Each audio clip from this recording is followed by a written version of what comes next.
a few leakers get fired and suddenly a bunch of hit pieces come out. Ask the Houthis how much dysfunction there. There's none. Pete's doing a great job. Everybody's happy with him. We have the highest recruitment numbers I think they've had in 28 years. No, he's doing a great job. It's just fake news. They just bring up stories. I guess it sounds like disgruntled employees. You know, he was put there to get rid of a lot of bad people. But is Defense Secretary Pete Hegseth getting rid of a lot of bad people, or is he just getting rid of Defense Department officials who don't agree with attacking Iran on behalf of Israel? That's the real question here. And we're gonna get to those details in just a minute. Regardless, President Trump has decided to publicly defend Secretary of State Pete Hegseth, even as absolute chaos is playing out within the Pentagon. But NPR, Cenk, is reporting that there are some rumors within the White House that they're looking for a replacement for Pete Hegseth. And we're gonna get to the details on that in just a minute. But what do you think about those rumors? So the rumors are almost certainly right, because now a lot of right-wingers are confirming them, and we'll get to that in a little bit. But to me, the most interesting thing is what you just said, Casper. Why? Because there are two possibilities. One, Hegseth is just a disaster, and we've got all sorts of issues, personal issues with Hegseth that's leading to the disaster. Or there's this giant fight within the pro-Israel and anti-Israel camps. There is no anti-Israel camp, but hey, let's not do everything Israel-ass camp, right? Within the administration and within the Defense Department. Is that what the real issue is? I don't know. Let's try to find out. So I did some deep research into this story because I was really curious about that very question, and I've got some receipts. So let's get to it. Now, part of what has really blown up in regard to criticism toward Defense Secretary Pete Hegseth is the fact that a Trump loyalist and a former Pentagon official, spokesperson for the Pentagon, who advocated for Pete Hegseth to be confirmed as Defense Secretary, has now essentially put out this long piece in Politico to talk about the chaos that has been unfolding within the Defense Department. So this is John Uliot, who is the former chief Pentagon spokesperson. He was in fact offered a new role within the Pentagon. He claimed that it was a generous offer by Hegseth himself, but he decided that he would not take that role. Nonetheless, he writes that President Donald Trump has a strong record of holding his top officials to account. Given that, it's hard to see Defense Secretary Pete Hegseth remaining in his role for much longer.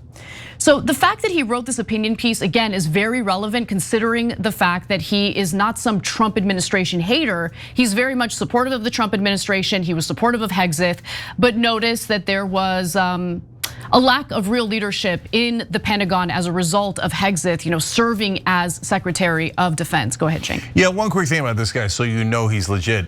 Only in this regard, not for anything else, is that he's the guy who was trying to root out DEI from the Pentagon. He's the guy that wanted to take reference to Jackie Robinson off of Defense Department materials, etc. So my point there isn't that he's a good guy. My point is that he's die-hard conservative. Yes. So this is not some sort of lib attack on Hegseth at all. In fact, you can go to Town Hall where he published an opinion piece advocating for the confirmation of Pete Hegseth to serve as Defense Secretary. The title is Pete Hegseth is the best choice to reform the Pentagon, okay? Oops.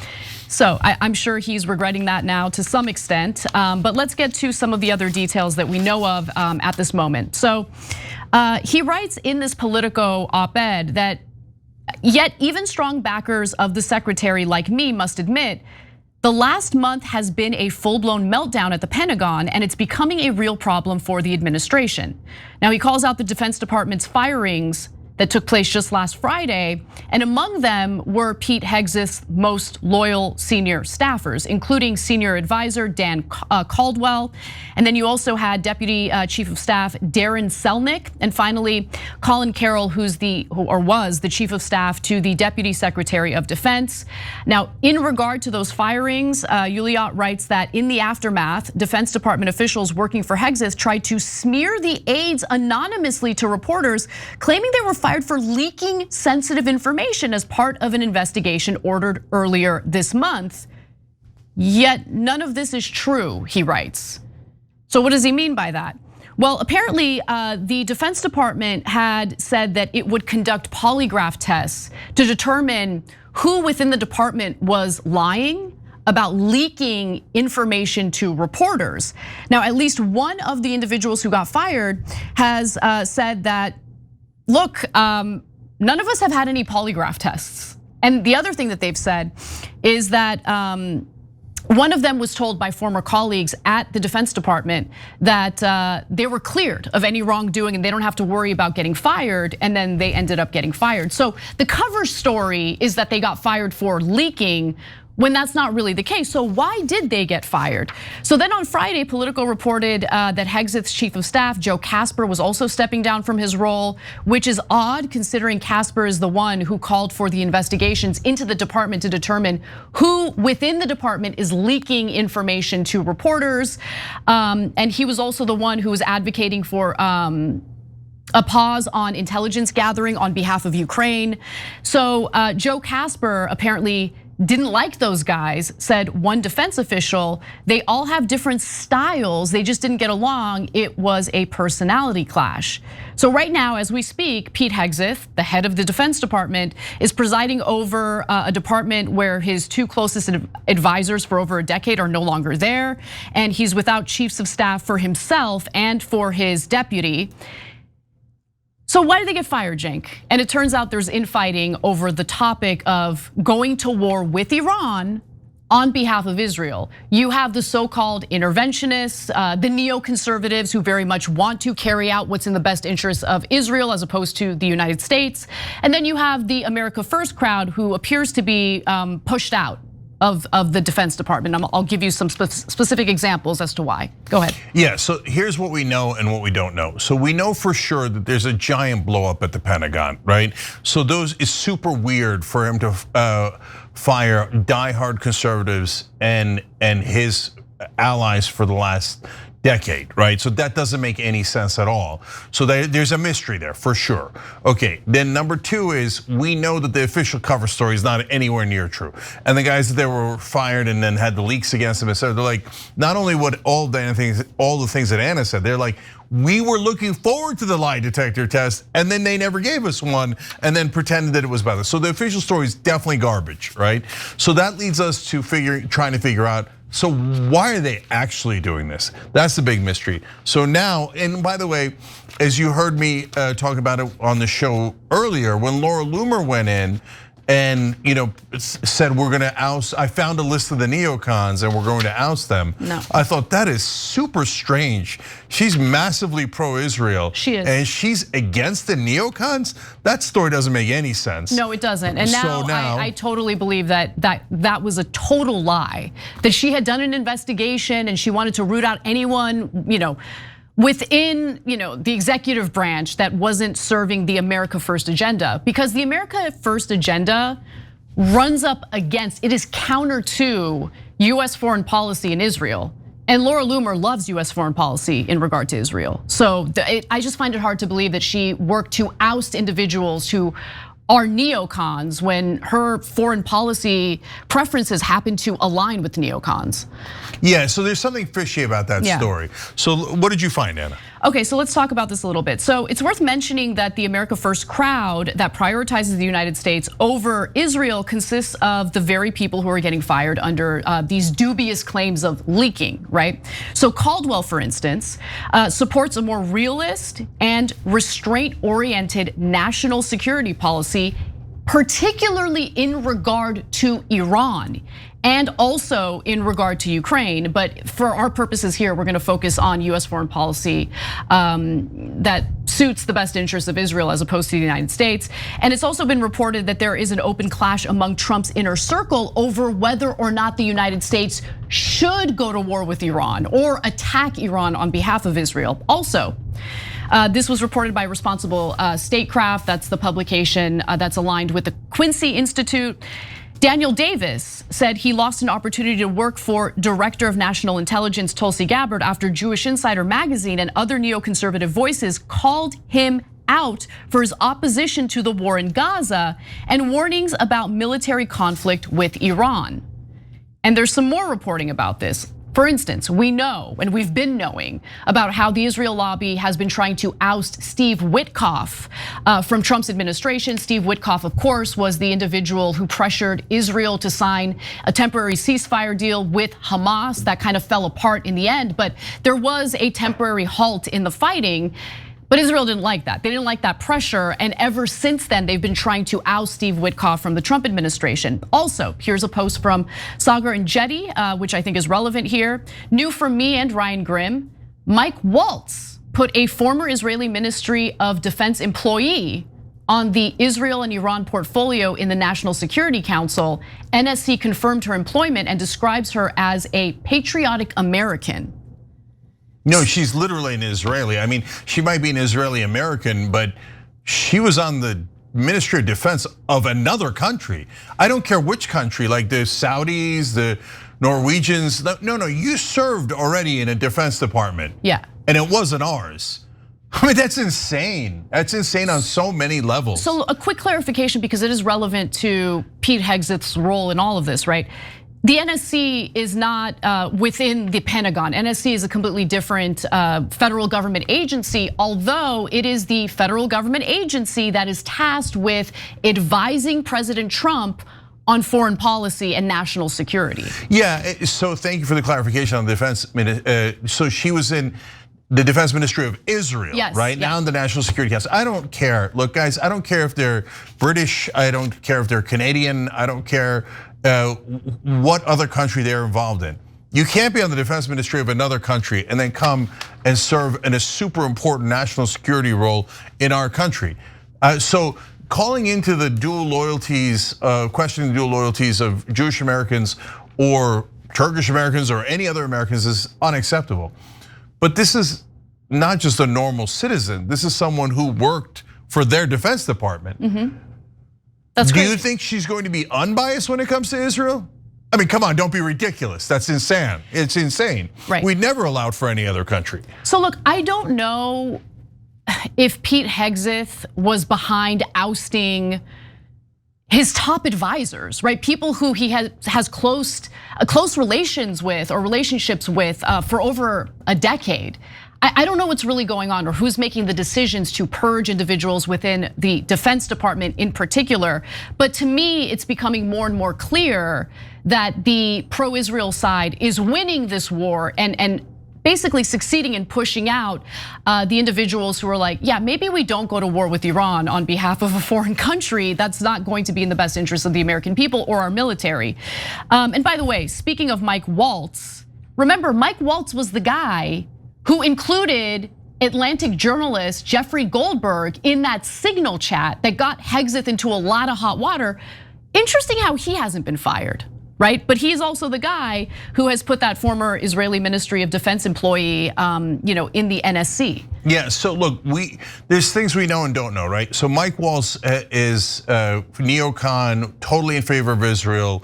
There's no question about that. And in the beginning of the administration, we told you that Miriam Adelson, one of his top donors, basically asked for a number of neocons to go in the administration, including Marco Rubio, Secretary of State, Mike Waltz at National Security Council, Huckabee, and then Slotnick. Slotnick, they ran into some problems because they didn't want to lose that House seat, right?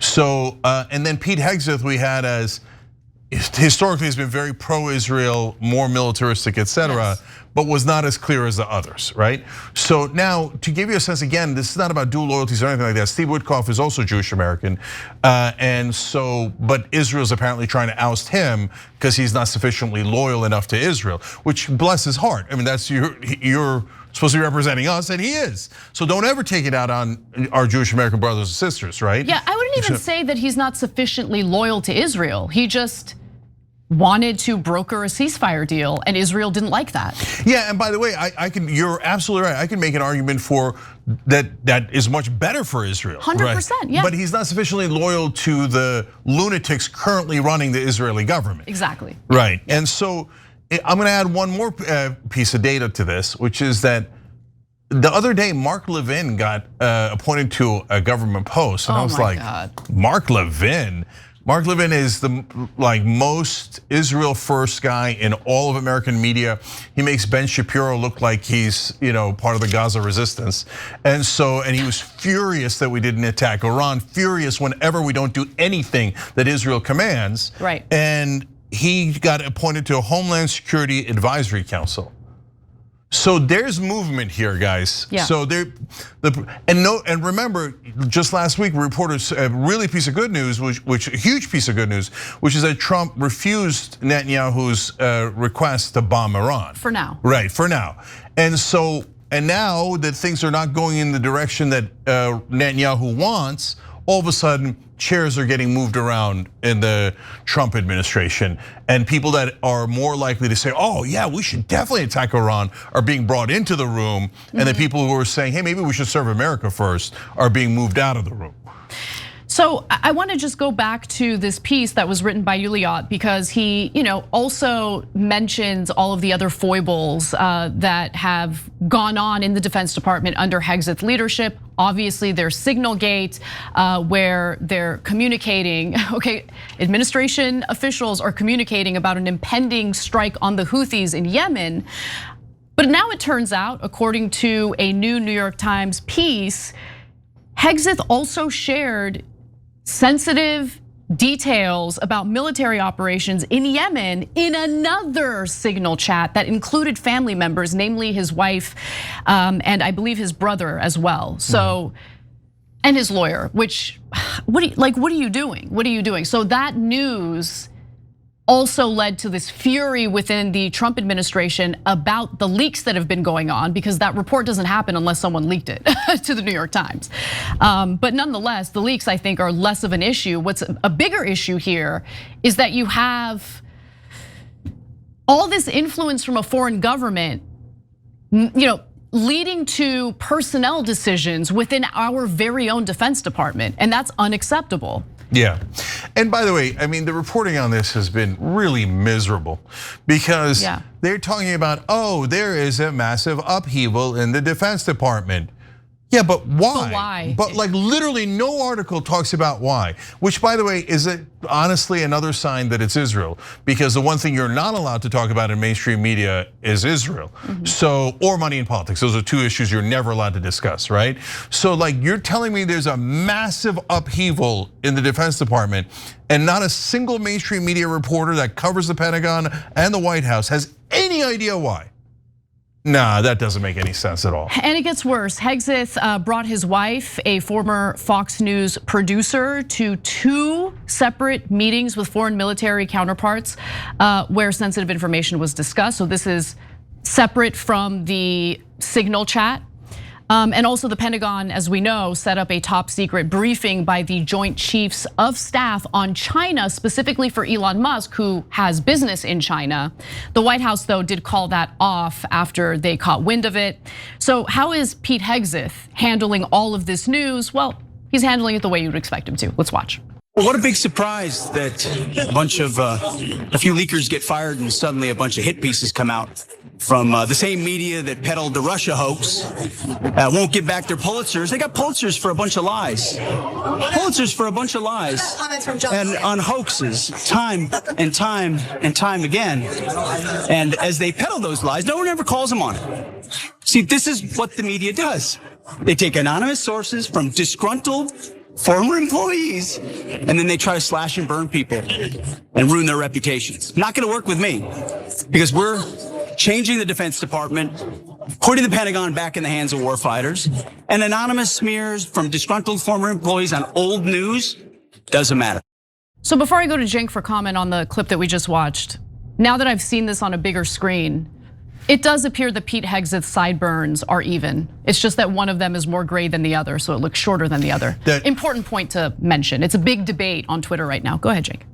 That's funny, because I didn't know it was a big debate on Twitter, and I thought, he's got to police those sideburns. They're very long sideburns. Apparently we're going back to the 1970s. Maybe that's the cause of all this. Okay, and he did look like he had a little bit of Easter egg on his face there. Here all week, whether you like it or not. Okay, anyways, super defensive, but on the other hand, he's beleaguered. So I give him a pass on being defensive. So look, We continue not to know why. We're not saying here we know for sure that it's Israel that are moving these chairs and stuff.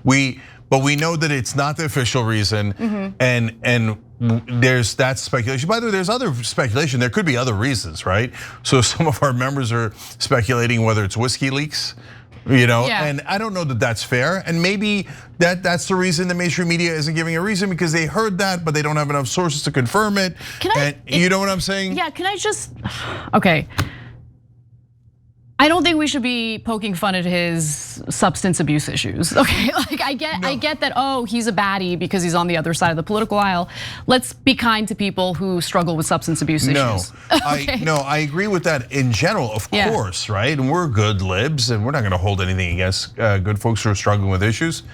But you can't be the defense secretary while you're struggling with that. Well, I don't know if he is at the moment, and we don't have any evidence that he is. And it seems like we're just poking fun at him for having substance abuse issues. No. Since there is no good explanation of what's happening, and you know us, we can suss out what's really happening pretty good, right? Like we've had a long history of this, and then hey, it turns out that was the actual reason, because they hide the real reason.